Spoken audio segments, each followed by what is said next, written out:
And with me now is the president of the National Action Network and host of MSNBC's Politics Nation, Reverend Al Sharpton. As we just learned, as we said a moment ago, he will deliver the eulogy for Daunte Wright at his funeral on Thursday.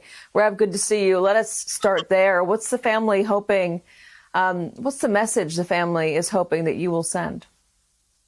I think the family really wants to send a message that we are seeing these cases. 13-year-old young boy in Chicago, George Floyd, whose family united with this family just a few days ago after this young man was killed, and the Wright family and the Floyd family came together. They want to say that enough is enough.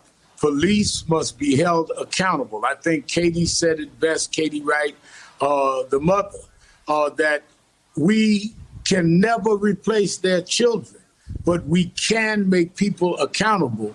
And that accountability will say to police that are bad police in the future, you will be held accountable. You cannot just operate and feel like whatever you do will be pardoned, excused, or ignored. What's the expectation for what's going to happen in Brooklyn Center tonight? I know you and I spoke a couple days ago about the city council talking about pulling back on the dispersal techniques that the police use to disperse a crowd. Obviously, that hasn't happened. We've seen it multiple nights in a row. But I guess what is the expectation for tonight, and what does the family want to see? The family wants to see accountability. They have said they're not for violence, but protest is necessary. If it had not been protest, that we probably wouldn't have seen anything. And the family feels that we should see even more than involuntary manslaughter.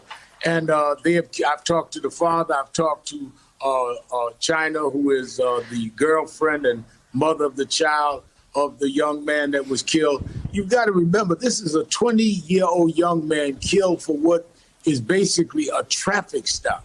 Are we saying now that our lives are not worth more than some tags on the car that expired in a pandemic where there's a backlog of getting your tags to be reissued or updated? This is a very painful time for them, as it is for George Floyd's family, who was killed over an alleged counterfeit $20 bill that no one even knows if he knew it was counterfeit. The cheapness of our lives, the minimizing of our human value is what's at stake here. And for people to hold a police person above the value of a human life is not only illegal, it is unethical and immoral, and it needs to be dealt with that way. And until we do, we're going to keep going from one death, one situation to the next. At one of the news conferences we watched with the mayor and activists and the police chief, or the now acting police chief there in Brooklyn Center, one of the activists said, I don't really need more community policing in the sense that police are going to come to my neighborhood and get to know me. They shouldn't need to know me to not kill me. And that struck me when I heard that. I also wonder, though, when we look at the root of how a lot of these incidents start, you touched on it a second ago. It was expired tags for Daunte Wright. For George Floyd, it was a counterfeit $20 bill that led to an arrest. These are a lot of the things that you would imagine would be so much easier just to fine a person for, hand them a ticket, and walk away, or send them a ticket and walk away, not be the beginning to the end of someone's life. Katie, you don't even have to imagine it. It is what is done in every other community. No one gets arrested for expired tags in other communities. No one gets arrested for going in a store using a counterfeit bill that they may not have even known was counterfeit. Don't forget that when George Floyd went in that store and used that bill, he went outside and got in the car. When the supervisor saw the bill was counterfeit and called the police, and the police came, he was still sitting outside in front of the car, which means he didn't run and use a bill and run since he got away out of the store with it. He was sitting there probably not knowing that he had done anything that was even questionable. In any other community, they would have said to him, do you know this was counterfeit?